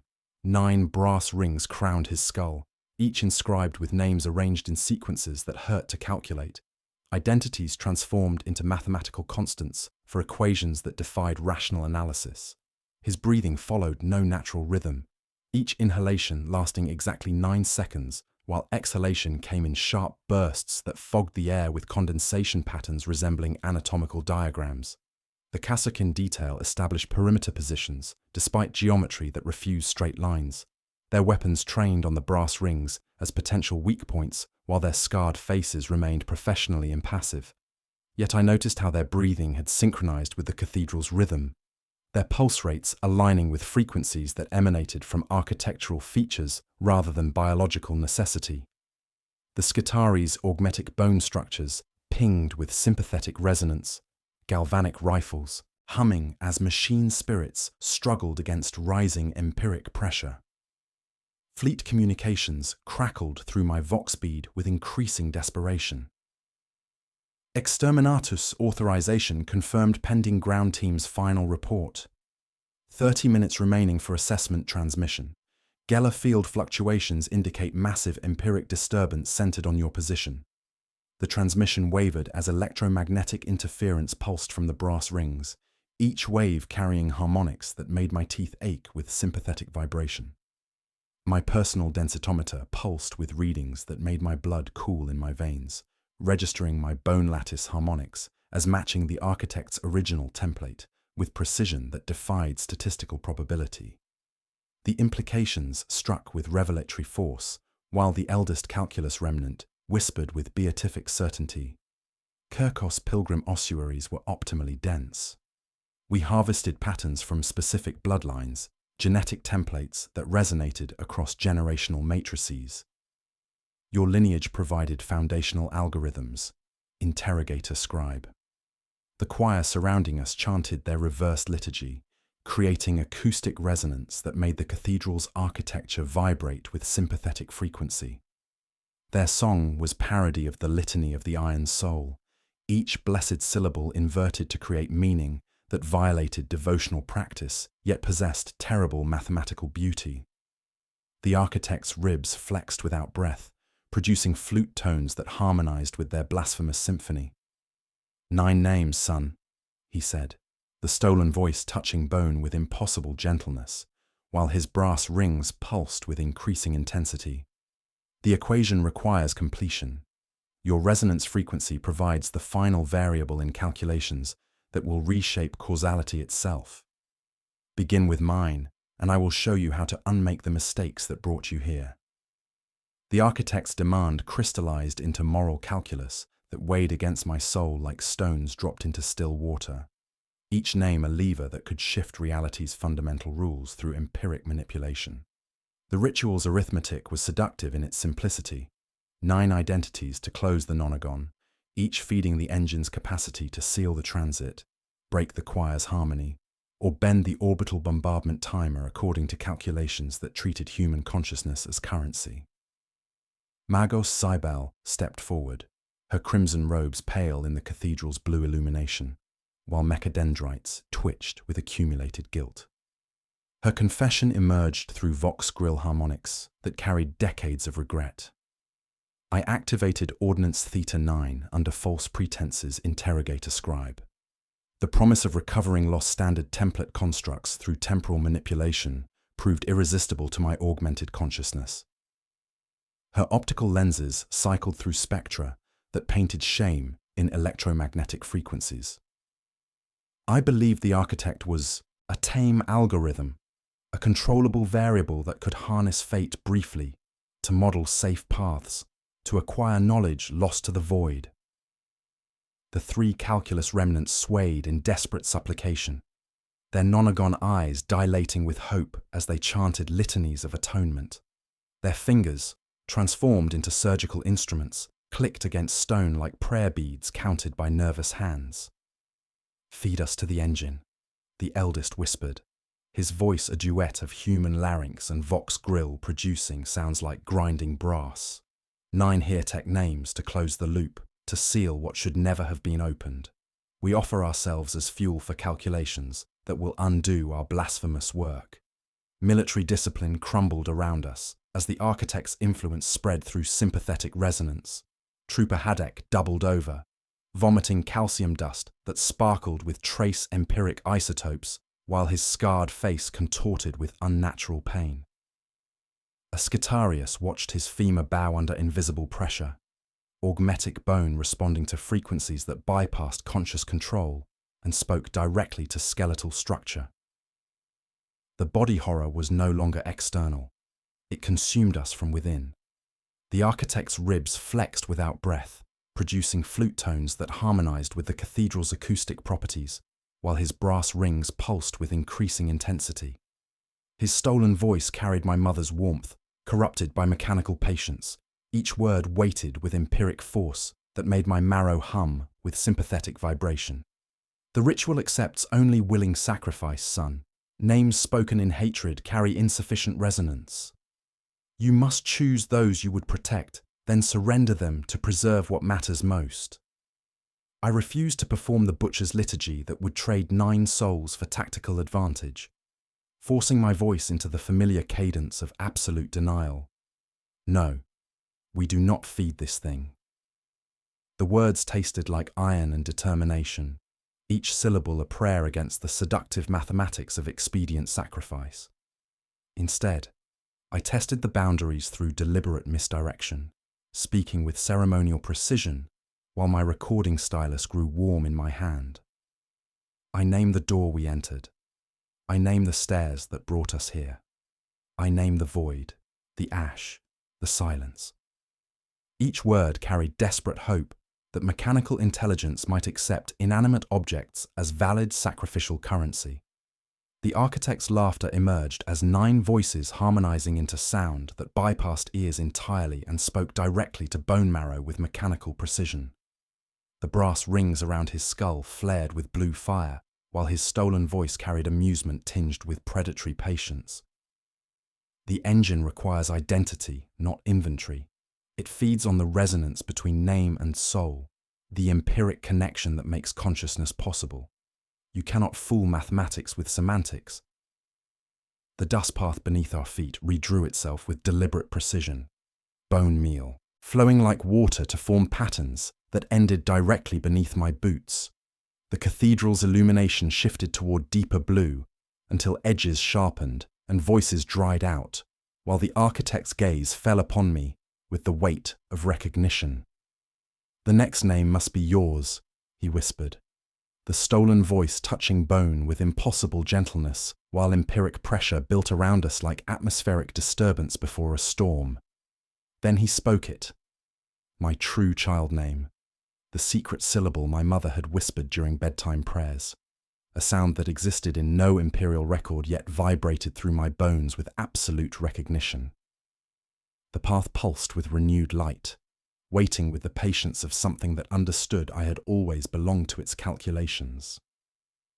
The architect's whisper of my true child name shattered whatever restraint had bound the cathedral's empiric forces, the sound striking like a chisel to my spine while every vertebra rang with sympathetic resonance. The choir broke orbital formation with sounds like breaking glass mixed with grinding ceramics. Robed bone figures rising on currents of blue fire while their limbs unknit into lattices that interlocked with mathematical precision. Gravity became suggestion rather than law, my boots losing purchase on stone that decided to exist at right angles to our understanding of direction. The 9 figures reformed into a rotating nonagon that spun around us with increasing velocity, each revolution accompanied by harmonics that bypassed ears entirely and spoke directly to calcium matrices within our skeletons. Air pressure dropped until my breath came in, 9 even pulls without consent, while a loose cartridge rolled across the floor and curved as if the concept of straight had been bought and sold. "Brace for drift," I ordered, forcing authority through a voice that wanted to harmonize with blasphemous frequencies. Haddock dragged Voss to a ribbed buttress, setting his bipod into grooved bone like placing a relic in a shrine. Squad juncture pivoted into overlapping arcs plotted by muscle memory rather than Auspex logic, because Auspex was lying now, painting targets that moved in right angles, then refused to be there. Magos Zebel stabbed a mechadendrite into a dormant auto-saint mounted high on a pillar, her binharic cant flowing like blessed oil as she reprogrammed its litanies into counterchant. "I am rewriting procession order," she intoned, her vox and breath out of phase. "Saints will walk backward, so time must walk forward." The phrase inscribed throughout the complex inverted itself with revelatory force, no longer as marrow knows the hammer, but as hammer knows the hand that guides, a heresy about authorship that challenged the foundation of imperial doctrine. Every repetition tilted the room another degree toward obedience, while engines woke throughout the manufactorum, their collective voice rumbling through sinew like distant drums counting time for ceremonies prepared, across generations. Vox traffic split into 9-loop echoes before stitching into sense. Ground team, detonation in 30 minutes. Cancelling code requires proof of nullification. The inquisitorial seal burned onto my visor, while above us, the fleet held its breath behind Geller shields, their hum purring along the inside of my ribs. Body horror consumed us from within. A sympathetic resonance transformed our skeletons into components of the vast instrument. Theta Blue spasmed, his galvanic rifle jerking toward Hadek without orders as his ulna pivoted inside the skin like a lever seeking a socket that was not his. "Stow weapons to hard mag," I snapped, the click of locks sounding like prayers answered. We lashed limbs to armor, denying leverage to bones that had begun taking orders from the choir. I felt something anchor in my spine without incision, a graft that connected my nervous system to calculations spanning the entire complex. 9 futures overlaid the world like afterimages, the fleet firing early, Zeebal's face calcifying into a saint mask, the choir closing the transit to spread its influence beyond Kirkos. Probability arrived, not as prophecy, but as flavor. Ash tasted of regret. Sugar tasted like betrayal. Salt tasted like duty. Thread the nonagon. The thought arrived as a diagram breathing behind my eyes. Step the 9 nodes not as sacrifice, but as refusal, matching their count with counterbeat, turning litany into silence, 1 syllable at a time. It would stitch me to their path, but it might tear the wheel's teeth out of true. "Hold the line on my count," I said, my voice smaller than the decision but steadier than the floor. "I will shape a path of destructive interference." I stepped onto the first node. Time thickened like fat taking chill, while sound narrowed to filament and drew through ear bones into spine. Pain came not as sharpness but as precision, vertebrae clicking one after another into a count that was not mine, and then, because I demanded it, was. Heat fled my extremities and pooled in the sternum where my heart insisted on beating the Emperor's time. The wheel stumbled. Only a fraction, only enough to make one robed lattice miss its appointment with the next by a breath. I heard 9 heartbeats, mine and the architect's slotted among them like counterfeit coins, and 6 unspent rhythms waiting with grave attention. The stone beneath the node cooled to the taste of pennies and rain. I did not give a name. I gave a step. The choir tried to decide if that counted. The second node received my boot with the sound of ice cracking along invisible fault lines, and I spoke the Credo Mechanicus with deliberate omission, creating gaps in sacred formula that the engine's mathematics could not resolve.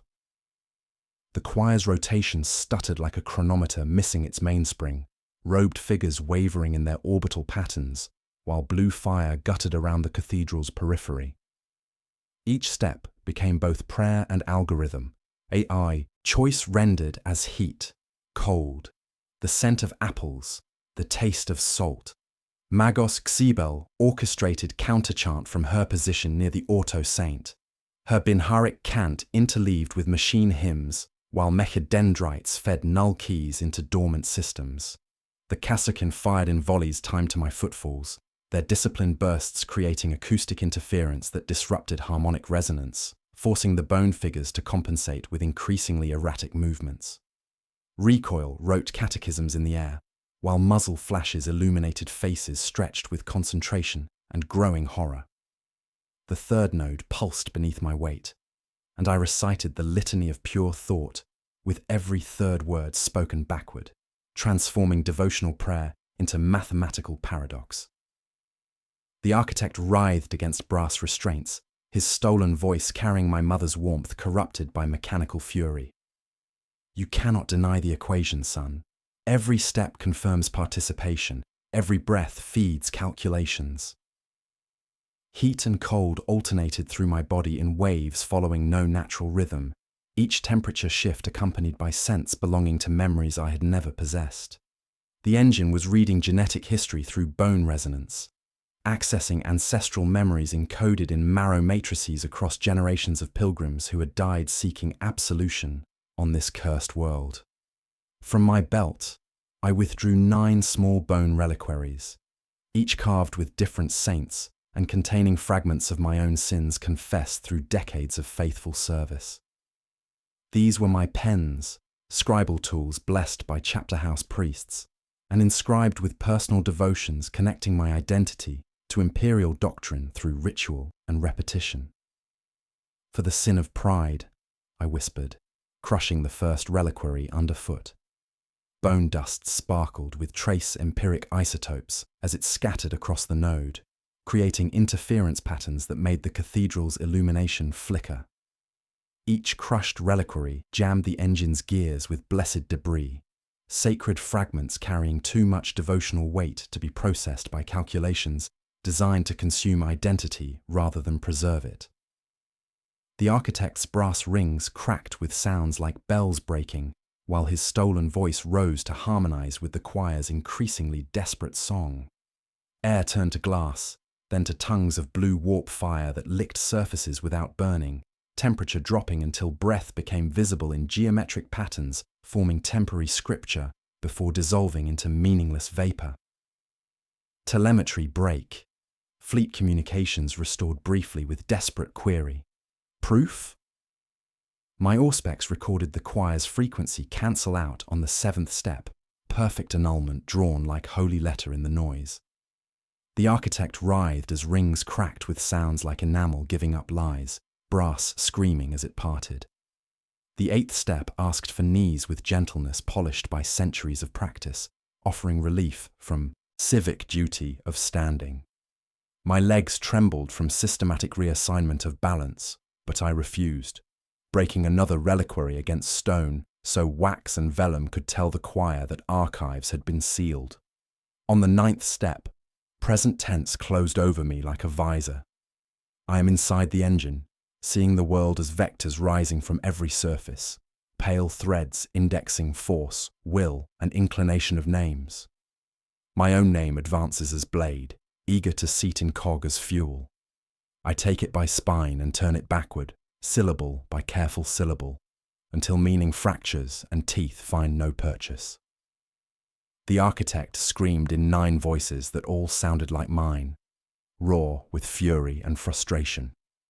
The crucible fractured along stress lines following non-agonal geometry, its surface cracking into patterns resembling anatomical diagrams. The choir collapsed, robed figures tumbling from orbits, limbs unknitting into inert piles of calcified lattice.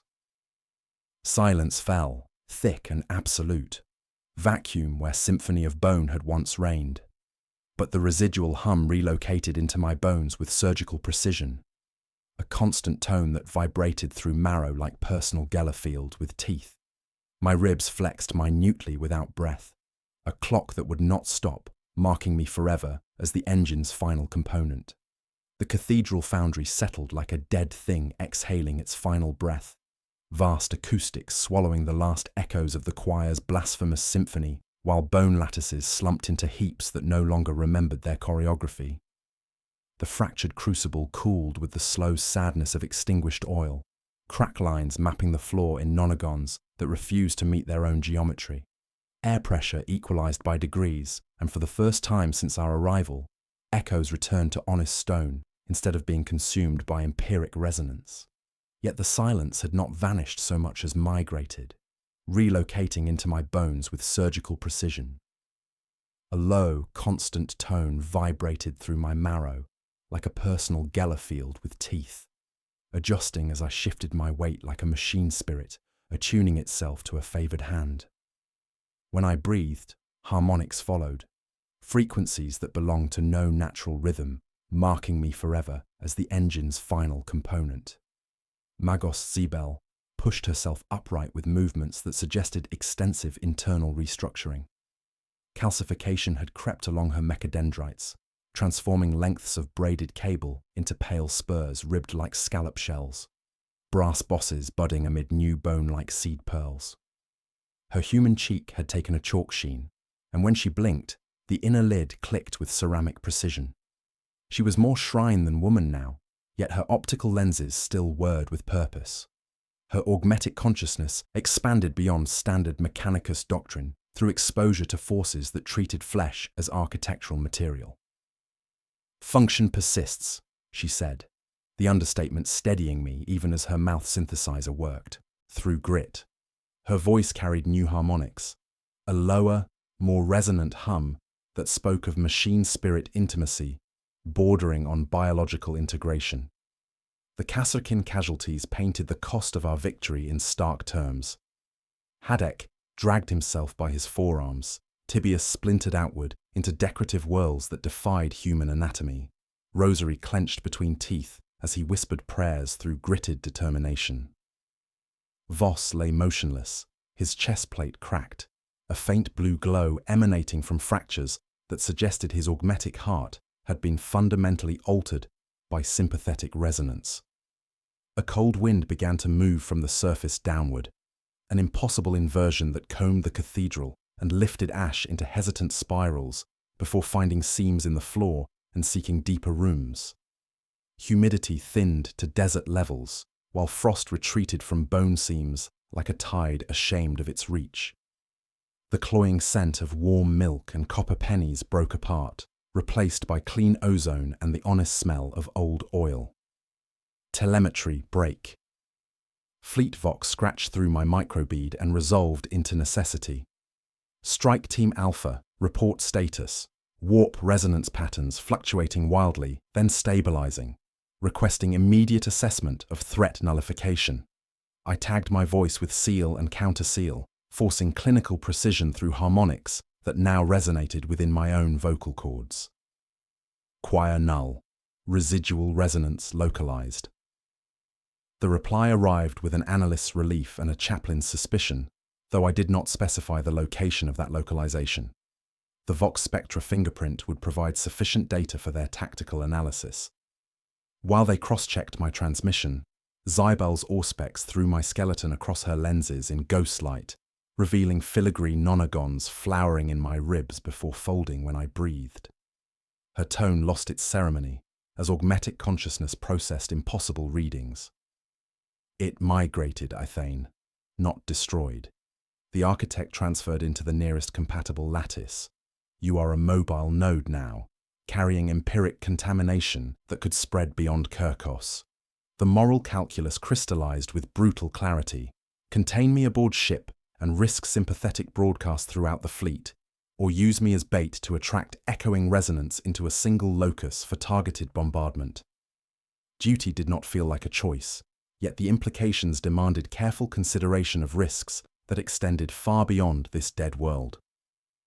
I logged casualties with mechanical precision, recorded final readings, and cut a brass ring from the architect's crown with adamant shears while the metal squealed as if reenacting its own forging. The artifact went into a warded pouch, then into Zybel's reliquary frame for containment and analysis by higher authorities. We formed column and began our ascent, the 9th transit closing behind us in a zipper of bone, plates knitting in tidy bites that left our footprints embalmed between seams. Servo skulls muttered door-state changes like mechanical gossips, while the cathedral's architecture compressed itself into memory, leaving only smooth stone where the spiral staircase had descended into depths that violated architectural possibility. At the manufactorum's throat, the external gates stood ajar. Although we had sealed them, brass feathers of the aquila extended a fraction too far, like a blessing caught in second thought. The change felt less like escape and more like invitation, a subtle alteration that suggested our passage had fundamentally altered the complex's relationship with the outside world.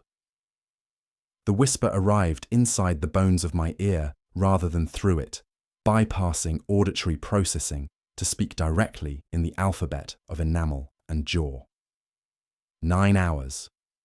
Above us, the bombardment window on my display stuttered from 3 hours to 2 in a single blink, then corrected to 9 with bureaucratic serenity. I did not feel reprieve. I felt the count relocate into my skeleton and keep perfect time, marking moments with the patience of something that understood I had always belonged to its calculations. The resonance in my bones pulsed with increasing intensity as we moved toward the surface, responding to proximity to the void where Geller fields hummed with protective energy. I had threaded the nonagon successfully, disrupting the choir's calculations through destructive interference. But the cost was measured in frequencies that would never leave my marrow, transforming me into the very instrument we had sought to contain. The ascent through Ossuary 9's upper galleries felt like swimming through atmosphere that had forgotten how to behave according to natural law, each step accompanied by tremors that seemed to emanate from the complex's transformed foundations. Blue warp fire licked along deactivated conveyor lines without producing heat, tongues of ethereal flame that recoiled from my presence before leaning back with predatory curiosity. The fire did not burn so much as remember burning, casting shadows that fell upward and pooled against ceiling fixtures like liquid darkness seeking its own level. My internal resonance created a boundary I did not trust, repelling some empiric anomalies with the efficiency of a tuning fork struck against bone, while others draped themselves over the frequencies in my marrow like wet cloth eager to drink. Temperature dropped in 9-degree swings until our breath fogged in geometric patterns, each exhalation forming temporary scripture before dissolving into meaningless vapor. We maintained disciplined formation, despite geometry that refused consistency, rationing ammunition by reflex rather than shortage. Hadek and the surviving Kasirkin parceled magazines along the column with deliberate precision, palms flat to prevent bone from speaking to bone through metal intermediaries.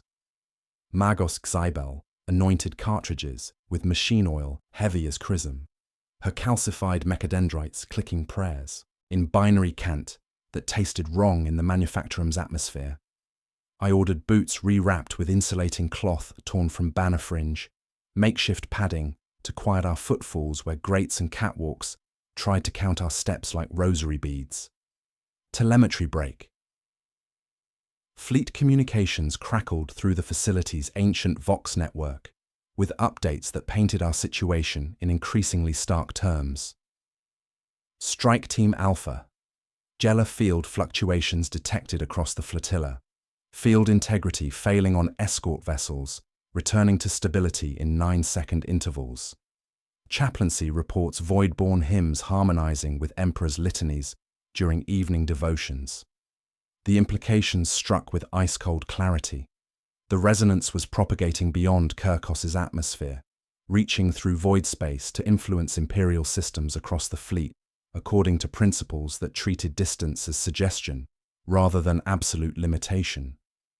Above us, the vigilant judgment's choristers raised the litany of the gate until their voices threaded interference with stubborn brass, every refrain steadying the instruments embedded in my ribs and setting them purring in unwelcome agreement.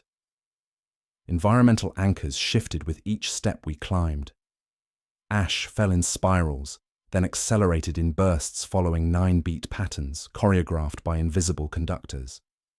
The scent oscillated between clean ozone and the sweet, wrong warmth of milk kept too near a cogitate event, each breath carrying compounds that belonged to no atmospheric analysis I had studied.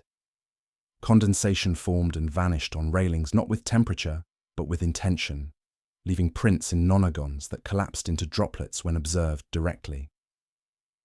I spoke into my recording stylus because procedure is spine, dictating containment protocols with clinical precision. Kirkos quarantine protocol, I reported. Tone clipped to prevent harmonization.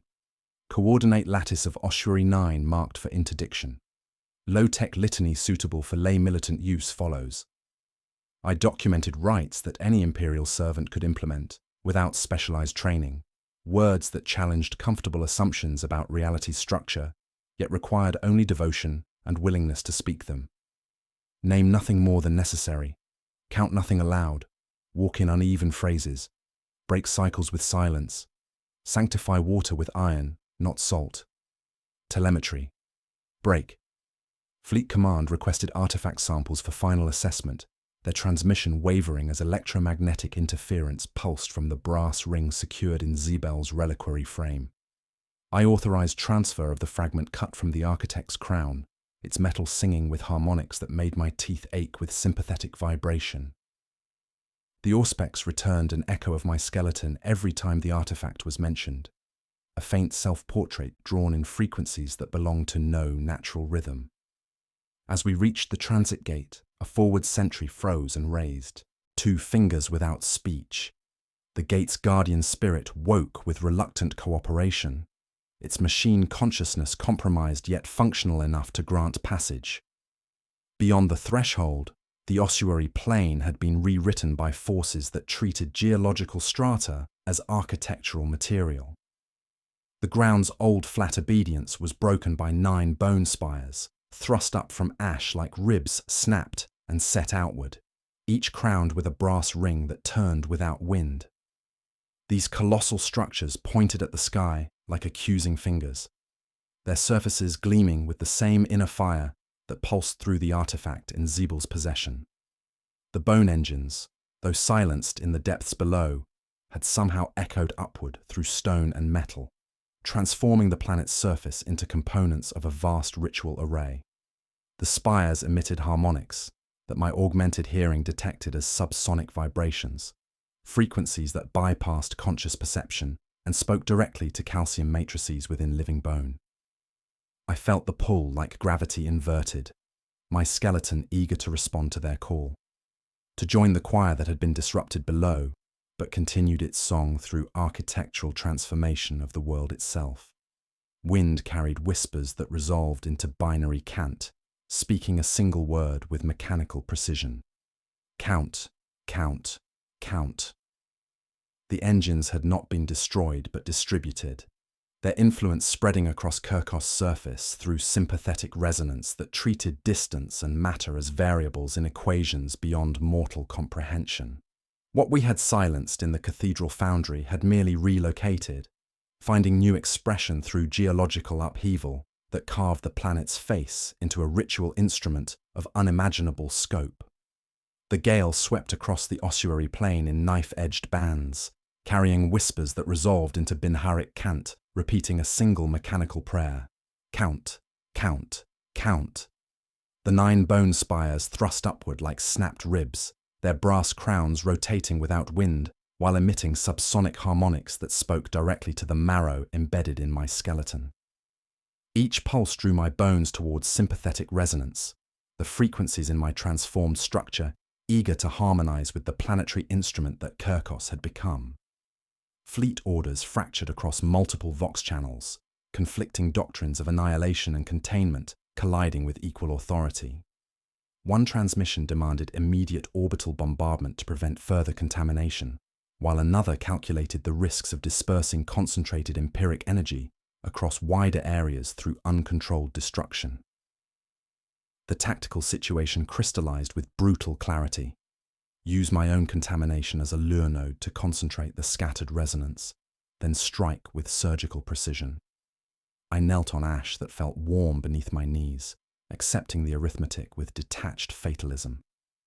Draw the remaining resonance into me, I transmitted, my voice carrying through electromagnetic interference with unnatural clarity. Then strike while it's localized. The decision tasted like iron and necessity, each word pulling empiric contamination from the geological architecture into the biological conductor of my skeleton. Margos Tzeentch positioned mortars in triangular patterns around my kneeling form, her calcified mechadendrites clicking prayers while calibrating explosive yields to frequencies that matched my resonance signature. Kasrkin survivors mapped firing solutions with geometric precision, their scarred faces professionally impassive despite wrongness pressing against trained senses.